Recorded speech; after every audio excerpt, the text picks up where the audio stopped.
Hello बच्चों, तो आज का हमारा क्वेश्चन है what is the force between two small charge sphere having charge इतना एंड इतना प्लेस 30 सेंटीमीटर इन एयर। तो देखो आप, एक आपका ये स्फीयर हो जाएगा, एक ये स्फीयर हो जाएगा। इस पे आपका चार्ज है 2 इंटू 10 की पावर -7 कूलम का, और इस पे है 3 इंटू 10 की पावर -7 कूलम का, और इसके बीच में ये इतने डिस्टेंस पर है 30 सेंटीमीटर की।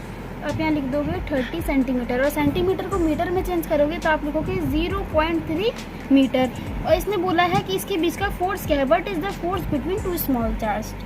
अब देखो आप क्या लिखोगे, आपका Q1 जो होगा वो इतना हो जाएगा 2 इंटू 10 की power -7, Q2 is equal 3 into 10 की पावर -7, एंड आपका R कितना है 0.3। ठीक है, तो अब आप इसमें कौन सा फॉर्मूला लगाओगे, आप इसमें कूलम्ब्स लॉ का फॉर्मूला लगाओगे जो है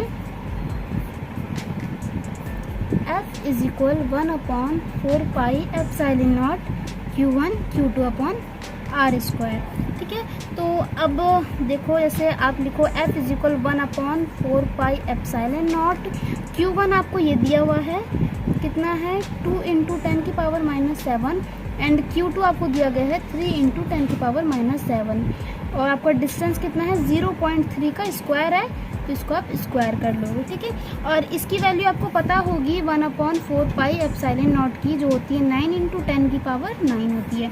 ठीक है, तो आप उसमें पुट कर लेना F इज इक्वल 9 इंटू 10 की पावर 9 इंटू 2 इंटू 10 की पावर -7 इंटू 3 इंटू 10 की पावर -7 अपॉन में 0.3 का स्क्वायर हो जाएगा। ठीक है, तो आगे देखो आप इन वैल्यू को एक तरफ कर लो और इनको एक तरफ कर लेना। जैसे F is equal 9 into 2 into 3, ये मैंने अलग कर लिया। अब देखो 10 -7 और -7 कितना होगा, -14 हो जाएगा।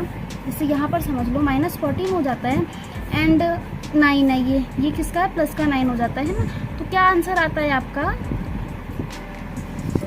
-5 आएगा। ठीक है, अपॉन में इसका अगर आप स्क्वायर करते हो आता है 0.09 आ जाता है। ठीक है, इन तीनों की मल्टीप्लाई कर लो तो इसका आता है आपका 54 इंटू 10 की पावर -5 अपॉन, अच्छा ये देखो अगर मैं इसकी पॉइंट हटा दूं तो दो संख्या यानी ऊपर 2 0 बढ़ जाएगा इस तरीके से, है ना। तो क्या हो जाएगा आपका 9 से ये कट जाएगा, मतलब यहाँ से ये काट दोगे आप, तो 9 6 54, और ये इसमें अगर आप 2 और माइनस करते हो तो आपको आता है 6 इंटू 10 की पावर -3। तो आपका F इज इक्वल ये निकलता है। Thank you.